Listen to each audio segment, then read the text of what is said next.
आपल्याला सगळ्यांना कल्पना आहे की नागपूरमध्ये मध्यंतरी जी काही अतिवृष्टी झाली आणि त्यामुळे मोठ्या प्रमाणात पूर आला आणि लोकांचं भरपूर नुकसान झालं. जवळपास 22 सप्टेंबरला आलेला हा जो काही पाऊस होता तो 4 तासामध्ये 112 मिलीमीटरचा पाऊस होता. म्हणजे एक प्रकारे ढगफुटी सदृश हा पाऊस या ठिकाणी झाला आणि त्यामध्ये नाग नदी, पिवळी नदी, पोरा नदी याच्या भिंती देखील त्या ठिकाणी पूर्णपणे तुटल्या आणि जवळपास सगळ्या त्याच्या आजूबाजूच्या परिसरामध्ये पाणी शिरलं. त्यात जी काही तातडीची मदत करता येईल ती तर प्रशासनाने त्या ठिकाणी केली, परंतु त्यानंतर क्षतिग्रस्त या नदी नाल्यांच्या भिंतीचं बांधकाम आहे अशा प्रकारची परिस्थिती येऊ नये म्हणून काही निर्णय घेणं गरजेचं होतं. स्वतः माननीय गडकरी साहेबांनी या संदर्भात वेगवेगळ्या बैठका घेतल्या.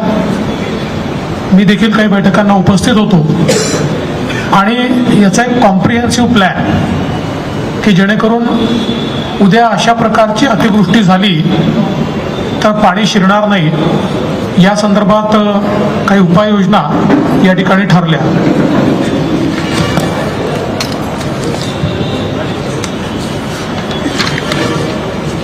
यामध्ये अंबाझरी धरणाचं बळकटीकरण करण्याचा एक निर्णय घेण्यात आलाय, कारण हे 150 वर्ष जुनं अशा प्रकारचं धरण आहे आणि जवळपास 942 मीटर धरणाची लांबी आहे आणि या धरणाला लागून 140 मीटर लांबीचा दगडी सांडवा बांधण्यात आला आहे.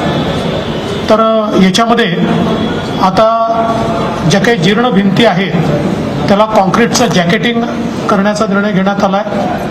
खालच्या बाजूला RCC रिटेनिंग वॉल ही तयार करण्यात येणार आहे आणि त्याच्या सुरक्षिततेच्या दृष्टीने जवळपास 21 कोटी रुपयाच्या प्रस्तावाला पाटबंधारे विभागाच्या माध्यमातून हे काम केलं जाणार आहे. त्याला पाटबंधारे विभागाने मान्यता दिली आहे आणि पाटबंधारे विभागच हे काम करेल.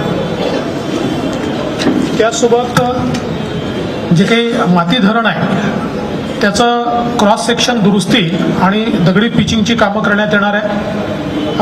त्यात जो काही धरणाच्या खालील बाजूला एक ड्रेन तयार करण्यात येणार आहे आणि जवळपास 11 कोटी रुपये याकरता खर्च करण्यात येणार असून धरणाच्या पातळीपासनं 100 मीटरपर्यंत कोणताही अडथळा निर्माण होणार नाही आणि प्रवाह सुरळीत चालेल अशा दृष्टीनं पाण्याचा जो विसर्ग आहे याचं पूर्ण हायड्रॉलिक कॅल्क्युलेशन करण्यात आलेलं आहे आणि त्या कॅल्क्युलेशनच्या अनुसार हे काम केलं जाणार आहे. कारण आपल्याला कल्पना आहे, आपल्यापैकी सगळेच आपण स्पॉटवर जाऊन आला आहात, तर त्यात असं लक्षात आलं की काही भिंतींनी वगैरे जो प्रवाह आहे हा प्रवाह अडल्यामुळे देखील मोठ्या प्रमाणात तिथल्या कॉलनीजमध्ये हे पाणी शिरलं आणि म्हणून त्या दृष्टीने हा 100 मीटरपर्यंतचा पूर्ण प्रवाह सलग निघाला पाहिजे अशा प्रकारचा प्रयत्न या माध्यमातून केला जाणार आहे.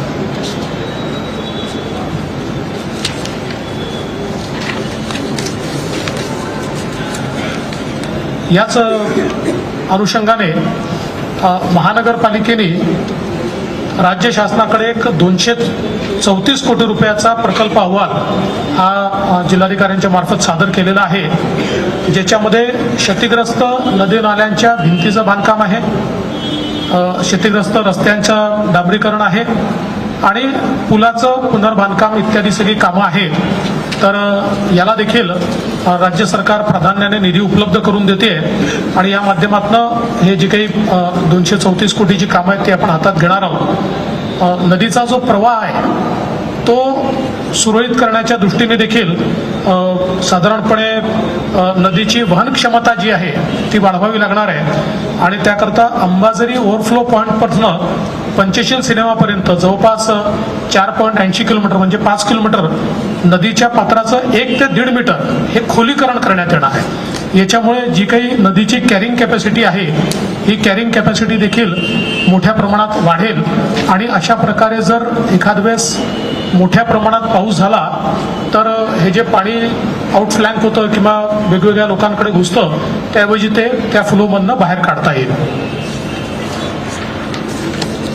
यासोबत जवळपास शहरातल्या सर्वच नदी नाल्यांच्या संदर्भात देखील एक डिझास्टर मिटिगेशन मेजर म्हणून त्या ठिकाणी त्याच्या रिटेनिंग वॉल्स, पूल आणि अन्य बांधकामं हे देखील करण्याच्या संदर्भातला एक प्रस्ताव आलेला आहे. हा प्रस्ताव मोठा प्रस्ताव आहे.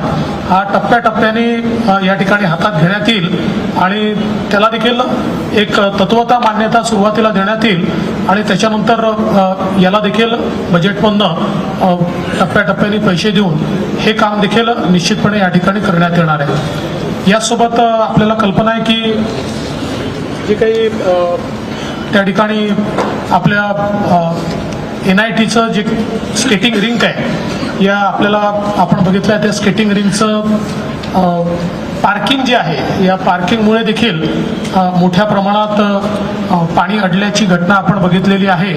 त्यामुळे NITला त्याही सूचना देण्यात आलेल्या आहेत आणि हे जे काही पार्किंग आहे ते पार्किंग मोकळं करून तिथला जो फ्लो आहे हा फ्लो थेट गेला पाहिजे आणि ते सगळे पिलर्स हे पार्किंगचे तिथनं काढून टाकण्याचा देखील निर्णय हा करण्यात आलेला आहे, जेणेकरून पुढच्या काळामध्ये अशा प्रकारे पाणी त्या ठिकाणी थांबणार नाही. या व्यतिरिक्त अजून काही छोट्या उपाययोजना आहेत ज्या हाती घेण्यात आलेल्या आहेत आणि मला विश्वास आहे की शेवटी यावेळेस जे डिझास्टर होतं हे तर न भूतो अशा प्रकारचा पाऊस होता, पण आपल्याला पुढे वातावरणातला बदल पाहता अशा प्रकारच्या घटना वाढण्याचा संभव आहे आणि म्हणून एक लॉंग टर्म उपाययोजना म्हणून या संदर्भातल्या या सगळ्या उपाययोजना माननीय गडकरी साहेबांच्या नेतृत्वामध्ये आणि त्यांच्या संकल्पनेतून या ठिकाणी आम्ही तयार केलेल्या आहेत आणि राज्य सरकार पूर्ण पुढाकार घेऊन त्याला जो काही निधी लागेल तो निधी त्याकरता उपलब्ध करून देईल.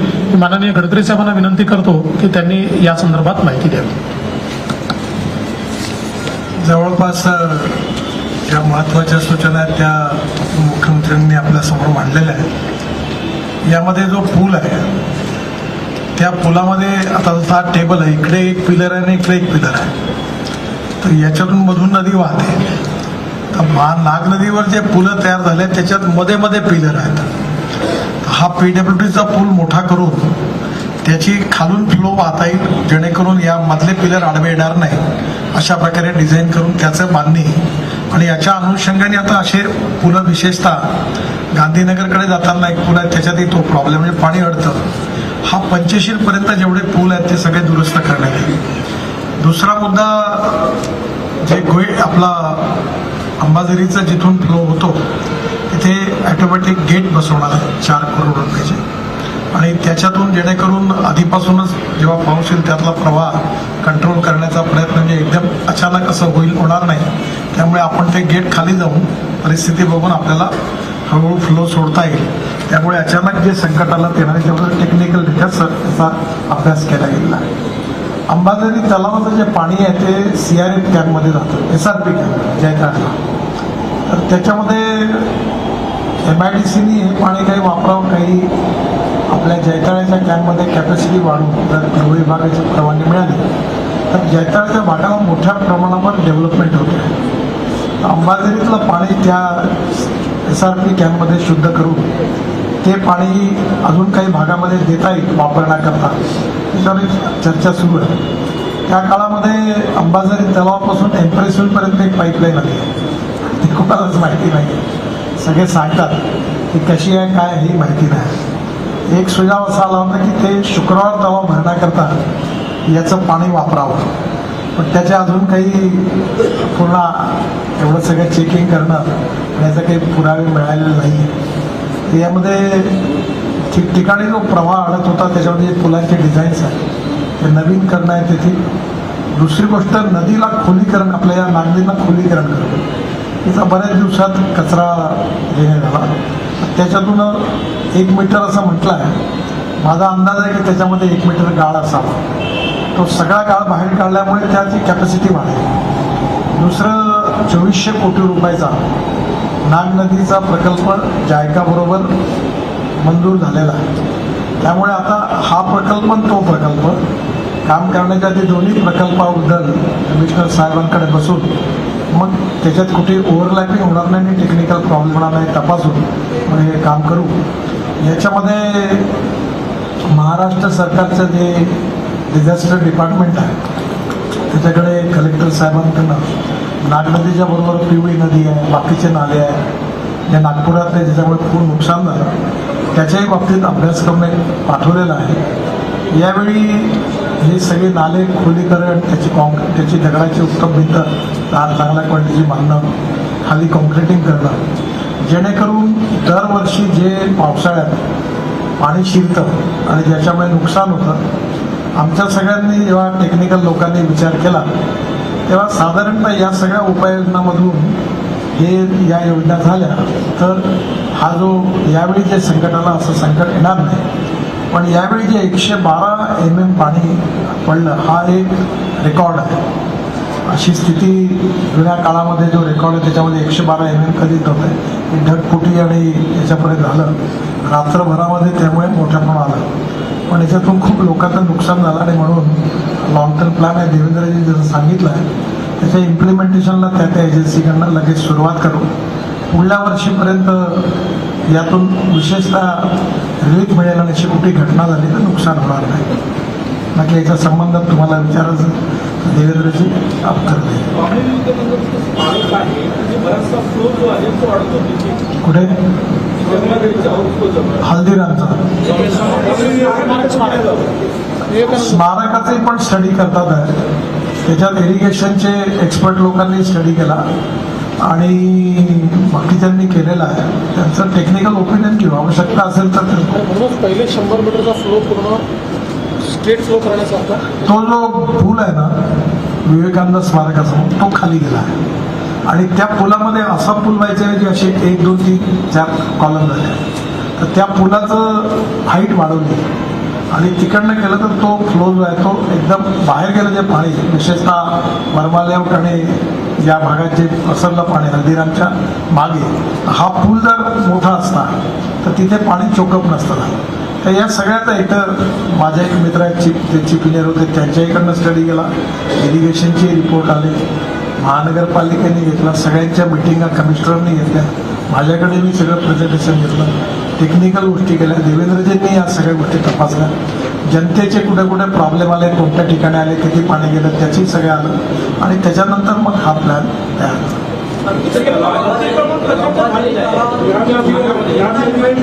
एक जण विचारा. तलावाच्या वर आणि तलावाच्या आतमध्ये, हो ते तलाव नागनदीच्या आतमध्ये आणि नागनदीच्या बाजूला जर अतिक्रमण असेल तर ते काढले जाते. कोणाचंही असो त्याच्यात जर आता टेक्निकली जेव्हा रिपोर्ट तयार होईल, नागनदीचा प्रवाह आणि त्याच्या बाजूच्या भिंती बांधताना जर कुठे अतिक्रमण आढळलं तर ते काढ. तलावामध्ये सांडपाणी येते आणि केमिकल रहित पाणी येते, हे सुद्धा आहे. यामध्ये सुधारणा होईल नाही, तो याच्यातला भाग नाही आहे. विशेषतः याचा प्रश्न हा आहे, खरी गोष्ट आहे. पण वाढीव शहराकरता जे सांडपाणी आहे जे लोक सोडून देतात त्याच्याकरता त्यांच्याकरता स्कीम तयार केल्यावर मग ते पाणी येणं ऑलरेडी आता केली आणि त्याला बहुतेक केली आहे. समीर मेघेने जलपर्णी वनस्पती खूप मोठ्या प्रमाणात वाढली. नाही, आता आपण जेव्हा हे सगळं काम करू त्यावेळेस त्याचा देखील विचार करणार आहोत. दुसरं नितीनजींनी एक सुचवलं आहे ज्याचा अभ्यास चाललेला आहे की साधारणपणे या तलावाची कॅपॅसिटी देखील थोडी कशी वाढवता येईल. कारण हा तलाव अशा प्रकारचा आहे की याचा सगळ्या पाण्याचा फ्लो हा, कारण हा शेवटी नाग नदीवर एक बांध आहे, त्यामुळे ते पाणी अडवलेलं आहे नाग नदीचं. त्यामुळे त्याची रचना अशी आहे की सगळं प्रेशर हे एका बाजूलाच राहतो त्याचं. तर त्याची मागच्या बाजूला काही कॅरिंग कॅपॅसिटी वाढवता येईल का याचा देखील प्रयत्न चालला आहे. ब्रिज पडला नॅशनल हायवेचा, एक ब्रिज पडला आहे, त्या ब्रिजचं काम किंवा एक पार्ट पडला पाहिजे. सगळं नवीन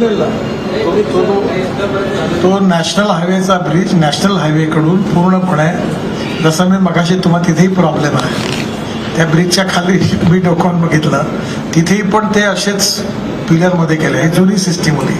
आता काय झालं, एक एन्फोर्समेंट कॉन्क्रीट आला आहे नवीन मलेशियातून, त्याच्यामध्ये आपण 120 मीटरपर्यंत मध्ये पिलर करायची गरज, असे मध्ये मध्ये पिलर येतात ना, हा जो वरचा बीम आहे हा स्टील फायबरमध्ये कास्ट करतात.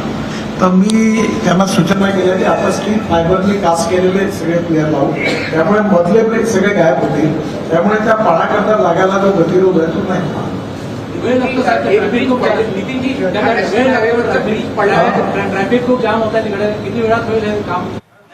नॅशनल हायवेचं तर ऑलरेडी त्यांनी तयारी सुरू केली आहे.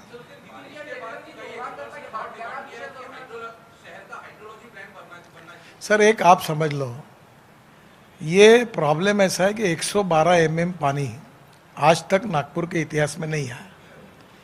ये बात आज तक जो कुछ 112 mm और 3-4 घंटे में है, तो ये इतना मैंने तो भी अभी मैं जन्म में देखा नहीं है. आप में से भी किसी को पता होगा. अभी ये ऐसा संकट है कि वो मैं कोई हमारी जिम्मेदारी किसी ऊपर ढकेलना नहीं चाहते हम तो यही समझते कि हमारी जिम्मेदारी हम इसको रिजॉल्व करें, पर बेसिकली ये ऐसे कभी होता नहीं. तो इसलिए ये समझते हुए कि ऐसा कभी आगे होगा, ये समझ कर ये सब उपाय योजना की है.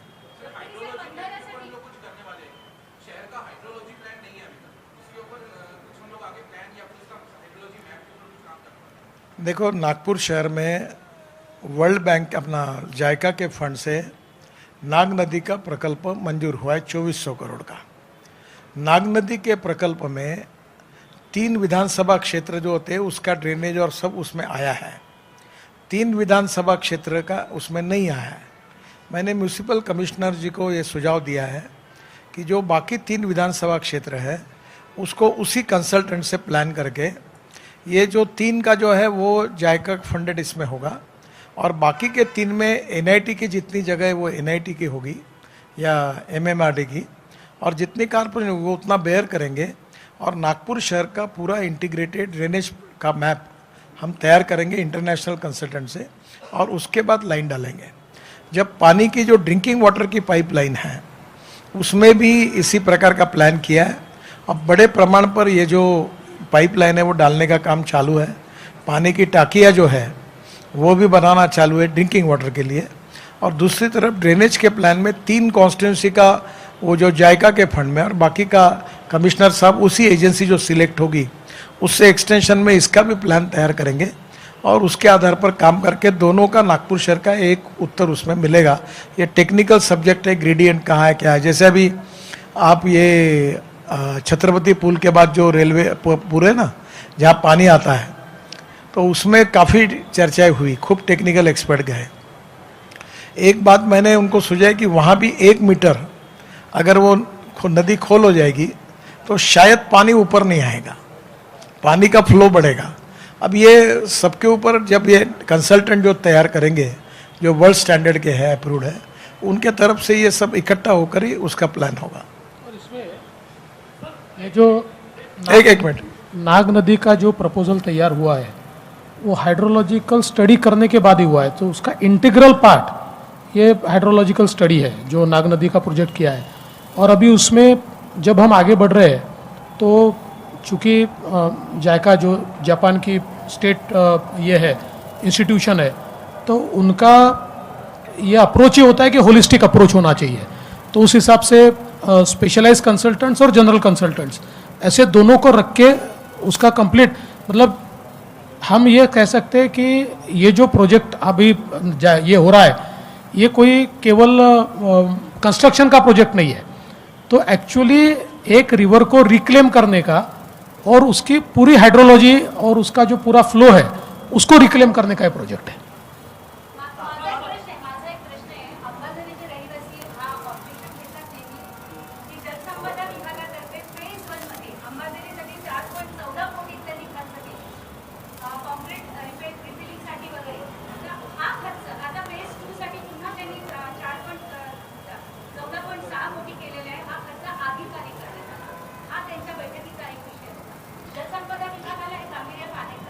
असं आहे की आता हे जे काही काम आपण करतोय, परवा जे डिझास्टर झालं त्याच्याशी त्याचा थेट संबंध येत नाही, हे आपण मजबूतीकरण करतोय.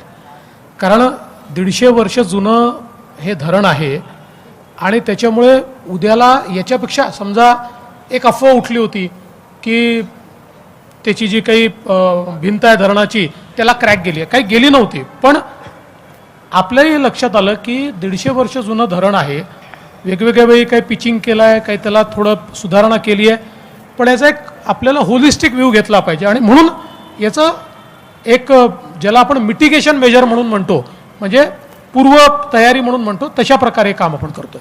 एक याच्यातला महत्त्वाचा विषय आहे, जलसंपदा विभागाचा याच्यात काही दोष नाही. पहिली गोष्ट, अंबाझरी तलावाचा मालक कोण, हा गेल्या मी 40 वर्षापासून राजकारणात आहे, तर याचा मालकच ठरला नाही. ते मेट्रोवाले बसले आहेत, त्यांना माहिती आहे तेलंगखेडी म्हणजे फुटाळा तलाव आणि अंबाझरी तलाव हे कोणाचं बाळ आहे याचा अजून आईवडिलाची निश्चिती झाली नव्हती. पहिल्यांदा या बैठकीत हे सगळं झाल्यानंतर म्युन्सिपल कमिशनरांनी आता सांगितलं आहे की अंबाझरी हे महानगरपालिकेची आहे, आमची जबाबदारी आहे. त्यामुळे याची ओनरशिप आता ठरली आहे. मधल्या काळामध्ये जे काम इरिगेशनला मिळालं होतं ते नॉमिनेशन बेसिसवर मिळालं होतं.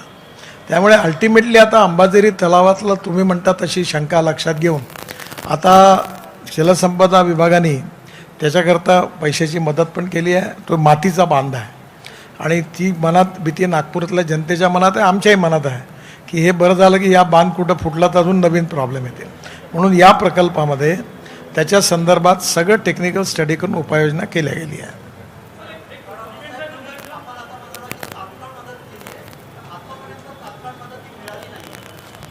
तपासून बघू, जर नसेल मिळाली तर नक्की देतील.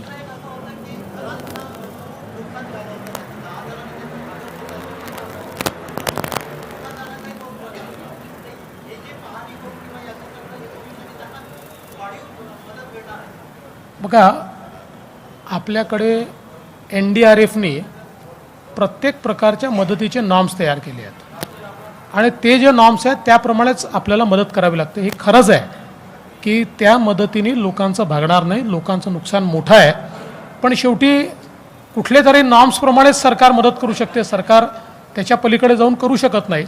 त्यामुळे त्या नॉर्म्समध्ये जी मदत बसते ती सरकारतर्फे केली जाते. अर्थातच त्यांनी काही म्हणजे लोकांचं झालेलं नुकसान हे भरून निघत नाही याची आम्हाला कल्पना आहे.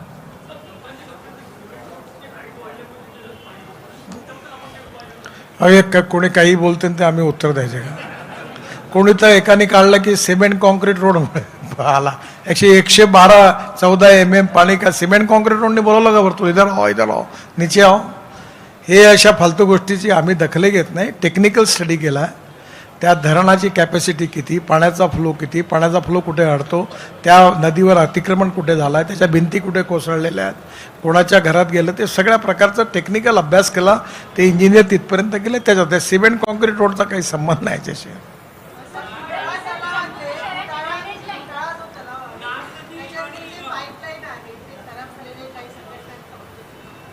फुटाळा तलावातल्या पाईपलाईन नाही खराब झाल्या.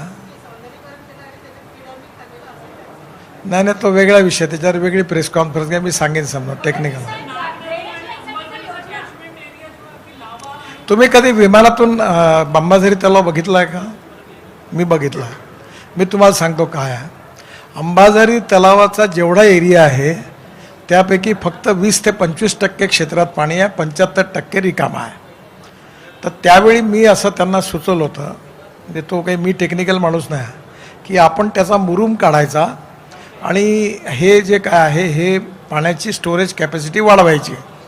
ती जर वाढली तर मग पाणी हे ओव्हरफ्लोच होणार नाही आणि पाणी स्टोअर होईल आणि ते पाणी आपण दरवर्षी CRF कॅम्पला आणि जैताळ्याच्या भागातून जे नागपूर वापरण्याचं पाणी म्हणून द्यायचं. तर याच्यामध्ये कसं आहे, सुझाव द्यायला काही हे नाही, पण टेक्निकली ही जी भिंत आहे ज्याचा आत्ता देवेंद्रजींनी उल्लेख केला, त्या बाबतीमध्ये तो मातीचा बांध आणि तो मला वाटतं 140 वर्ष जुना आहे. त्याच्यामुळे पहिले या बांधाला मजबूत करणं, त्याची कॉन्क्रिटिंग करण्याची, त्याला गोट्याने पिचिंग करायची टेक्निकल सूचना आहे. ती झाल्यानंतर मग त्याची कॅपॅसिटी खरोखर किती आहे ती टेस्ट करून टेक्निकल रिपोर्ट आला तर मग त्याचा विचार करता येईल, नाही तर तोपर्यंत नाही करता येणार. आणि जसं नितीनजींनी सुचवलं आहे, खरं म्हणजे हिंगणा MIDC याचा एक नीट कन्झ्युमर होऊ शकते. त्यामुळे आम्ही MIDCला देखील मी आदेश देणार आहे की त्यांनी टेक्निकली तपासून बघावं आणि त्यांना पाण्याची आवश्यकता असतेच. त्याच्यामुळे हिंगणा MIDCने जर ते पाणी वापरणं सुरू केलं तर मला असं वाटतं की कारण आता गेले अनेक वर्ष आपण पाहतोय की अंबाझरी तलावात पाणी राहतच, म्हणजे ते काही असा सुकलेला तलाव अंबाझरी कधीच नसतो. तेव्हा त्याचा वापर काही करता आला तर ते MIDCला आपण निश्चितपणे सांगणार आहोत.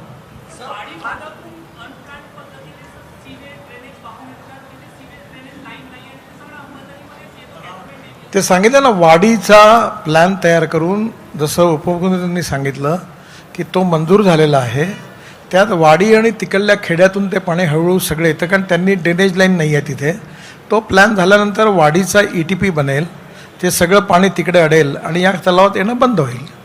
दुसरं MIDCला सूचना दिल्या होत्या. त्यामध्ये काही लोकांनी तक्रार केली इंडस्ट्रीवाल्यांचं पाणी येतं म्हणून, तर त्याच्याही बाबतीत चौकशी करू, ते पण काढू. एखादा प्रश्न आहे की हा जो अंबाझरीचा धरणाचा जो बळकट करण्याचा जो प्रकल्प तुम्ही महाराष्ट्र सरकारने हाती घेतलेला आहे तो खरंच कौतुकास्पद आहे, परंतु याला किती काळ लागेल?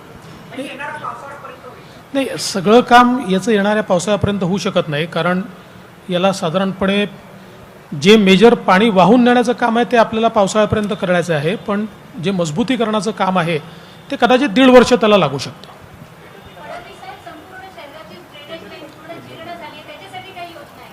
अहो, तुम्ही ऐकलं नाही का? मी सांगितलं ना तुम्हाला की जायकाच्या याच्यामध्ये 2400 कोटी रुपयाचा प्रोजेक्ट सँक्शन झाला. त्याच्यामध्ये नागपूरच्या 3 विधानसभा क्षेत्राचं ड्रेनेजच्या सगळं काम त्यात आलं. 3 विधानसभा सुटल्या. त्या 3 विधानसभा क्षेत्रात NITचा एरिया आहे आणि महानगरपालिकेचा एरिया आहे. जो कन्सल्टंट पक्का होईल त्याच्याकडनं या 3 विधानसभेचं करून इंटिग्रेटेड प्रोजेक्ट करू. या 3 क्षेत्रात जे लागेल त्याचा खर्च NIT आणि महानगरपालिका वाटून घेईल आणि 3 मधला जो आहे तो जायकातून करून पूर्ण नागपूर शहराचा इंटिग्रेटेड ड्रेनेजचा प्लॅन होईल. दुसरं, कलेक्टर साहेबांनी या शहरातल्या अन्य पिवळी नदी वगैरे जे सगळे नाले आहेत त्या सगळ्या नाल्यांच्या बाबतीतही तयार करून तेही 280 कोटीचं प्रपोजल पाठवलं आहे. ते खोलीकरण करू, दोन्ही बाजूनी बांधू आणि एकंदरीत या विषयावर पहिल्यांदा एवढ्या खोलात लक्ष दिलं गेलं आहे. नक्की त्याच्यातून हा जो प्रॉब्लेम आता झाला, आजच्या याचा विषय हाच आहे की पुढल्या वर्षी कमीत कमी जेवढी कामं आज आपण करतो आहे त्यातून कुठली परिस्थिती आली तरी पाणी एकाच्याही घरात शिरणार नाही अंबाझरीचं. बाकीच्या ठिकाणी पण आपण काम करतो आहे, तो त्या दृष्टीनेच हा प्लॅन आहे. चला, ठीक आहे, धन्यवाद. वर्धा मार्गावर ब्रिज देवाने पडला, पण ग्रंथालयाच्या विद्यापीठ ग्रंथालयाच्या बाजूला जो ब्रिज आहे त्याचं 2 वर्ष झाले काम सुरू आहे. प्रचंड मनस्ताप सर्वसामान्य लोकांना होतो. रामदासपेठ ते खरोखर हे यांचं म्हणणं बरं. हां,